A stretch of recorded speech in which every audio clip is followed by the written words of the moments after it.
भाजपाने राज ठाकरे यांना डिवचण्याचा प्रयत्न केलेला आहे। शिवाजी पार्क परिसरामध्ये भाजपाने फलकबाजी केलेली आहे। मनसेच्या हिंदी विरोधाला भाजपाने प्रत्युत्तर दिलेलं आहे। तर ही नवे भाषेची सक्ती, महाराष्ट्राची भक्ती ही असा बॅनरवर उल्लेख करण्यात आलेला आहे। हिंदी भाषा सक्तीवरून राजकारण तापलेलं पाहायला मिळत आहे। तर बॅनरबाजी करत राज ठाकरेंना डिवचण्याचा प्रयत्न करण्यात आलेला आहे। यावर आता संदीप देशपांडे यांनी देखील प्रत्युत्तर केल्याचं पाहायला मिळत आहे। आम्हाला भाषेशी कोणतीही अडचण नाहीये, सक्ती या शब्दाला आपला विरोध असल्याचं संदीप देशपांडे यांनी म्हटलेलं आहे। तर या सर्वाचा आढावा घेतलेला आहे आमचे प्रतिनिधी महेंद्र जोयल यांनी। पाहूयात।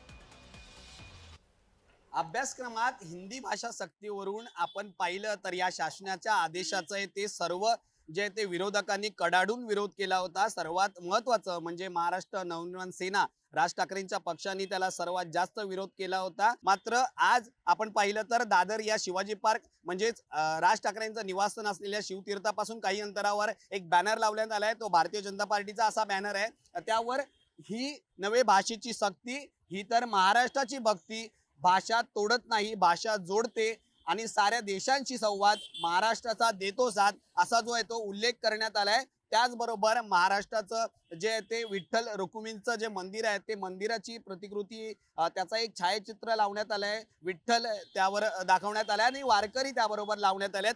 त्यामुळे हिंदी भाषेला जे तिसरी भाषा सक्ती करण्यावरून जे आहे ते राजकारण तापलेला पाहायला मिळालंय। महाराष्ट्र नवनिर्माण सेनेचे जे संदीप देशपांडे आहेत त्यांनी हे मोहन भागवतांना एक पत्र लिहिलंय। या सगळ्या भाषेच्या राजकारणावरून त्यांना भेटायचं आहे, मात्र मला भेटता येईल का असाही त्यांनी प्रश्न केलाय। मात्र काल आपण पाहिलं तर देवेंद्र फडणवीस यांनी नवीन शिक्षण धोरणानुसार हिंदी भाषा म्हणजे 3 भाषा या अनिवार्य आहेत, म्हणून हिंदी भाषेचा जो आहे तो वापर केला जावा असं स्पष्टपणे सांगितलंय।